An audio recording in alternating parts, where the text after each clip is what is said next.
പ്രകൃതി ചികിത്സകർക്ക് പൊറോട്ട പോലെ തന്നെ ഇഷ്ടമല്ലാത്ത രണ്ട് പലഹാരങ്ങളാണ് ഇഡ്ഡലിയും ദോശയും.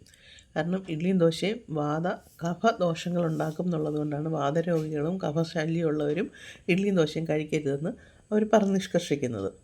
അപ്പോൾ പറയാൻ കാര്യമെന്ന് വെച്ചാൽ ഉഴുന്നിന് നമ്മുടെ ബോഡി ടെമ്പറേച്ചർ അല്ലെങ്കിൽ ആംബിയൻ ടെമ്പറേച്ചർ 42 ഉണ്ടെങ്കിൽ മാത്രമേ ഉഴുന്ന് നമ്മുടെ ശരീരത്ത് ശരിയായ രീതിയിൽ ദഹിക്കപ്പെടുകയുള്ളൂ.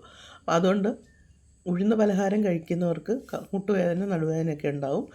പിന്നെ വേനൽക്കാലത്ത് നല്ല ചൂടുള്ള വേനൽക്കാലത്ത് മാർച്ച് ഏപ്രിലൊക്കെ ആണെങ്കിൽ കൺട്രോൾഡായിട്ട് കഴിച്ചാൽ കുഴപ്പമില്ല. പക്ഷേ തണുപ്പ് കാലത്ത് പ്രത്യേകിച്ചും അത് കഴിച്ചാൽ ഈ വരുന്ന ബുദ്ധിമുട്ടുകളുണ്ടാകും, സന്ധിവേദനകളുണ്ടാകും, നീർക്കെട്ടുണ്ടാകും.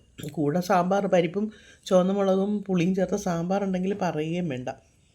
പക്ഷേ നമ്മളതിനൊരു പരിഹാരമാണ്. വല്ലപ്പോഴൊക്കെ നമ്മളിത് ശീലിച്ചതുകൊണ്ട് ഇഡ്ഡലിയും ദോശയും കഴിക്കാൻ എല്ലാവർക്കും ഇഷ്ടമായിരിക്കും. അപ്പോൾ ഇഡ്ഡലി മാവ് തയ്യാറാക്കുമ്പോൾ ഈ ഒരു 3 മസാലകളും കൂടി ചേർത്ത് തയ്യാറാക്കുക. എന്നാൽ ഈ ബുദ്ധിമുട്ടുണ്ടാവില്ല. അരി വെള്ളത്തിൽ ഇടുമ്പോൾ തന്നെ കുറച്ച് ഉലുവ ഉഴുന്നിൻ്റെ കൂടെ ചേർത്ത് ഇടാറുണ്ട് എല്ലാവരും, അതുകൊണ്ട് ഞാൻ കാണിക്കുന്നില്ല അത്. പിന്നെ മാവ് അരയ്ക്കുമ്പോഴോ അല്ലെങ്കിൽ മാവ് കോരി ഒഴിച്ച് വെക്കാൻ പോകുമ്പോഴോ ഒരു കഷ്ണം ഇഞ്ചി നന്നായി തൊലി കളഞ്ഞ് ചതച്ച് മാവിൽ ചേർക്കുക. ചുക്കായാലും മതി, ചുക്ക് നന്നായി പൊടിച്ച് ചേർക്കാം. പക്ഷേ ഇഞ്ചിക്കാണ് കൂടുതൽ സ്വാദ് എനിക്ക് തോന്നിയിട്ടുള്ളത്.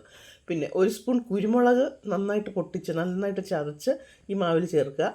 1 സ്പൂൺ ചെറിയ ജീരകം അല്ലെങ്കിൽ അയമോദകം, ഇതിലേതെങ്കിലും ഒന്ന് ചതച്ചിട്ട് ഈ മാവിൽ ചേർക്കുക.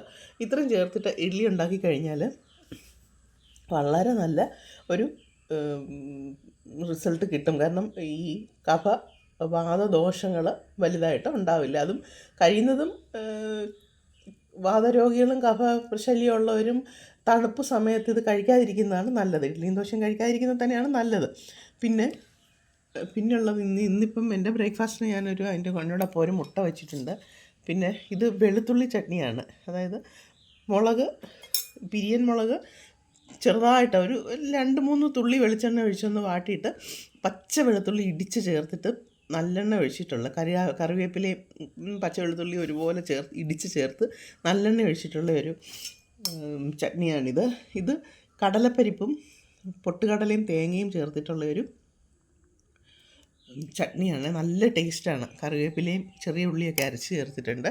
പിന്നെ കൂട്ടത്തിലൊരു കാർഡമം കോഫി. ചായ കുടിക്കരുത് ഭക്ഷണത്തിൻ്റെ കൂടെ, കാപ്പിയാണ് നല്ലതെന്ന് പറയുന്നതിനൊരു സയൻറ്റിഫിക് റീസൺ ഉണ്ട്. വീഡിയോ വലുതായി പോകുന്നതുകൊണ്ട് ഇതിൽ പറയുന്നില്ല, വേറൊരു വീഡിയോയിൽ അത് പറയാം. അപ്പോൾ ഹാവ് എ നൈസ് ഡേ.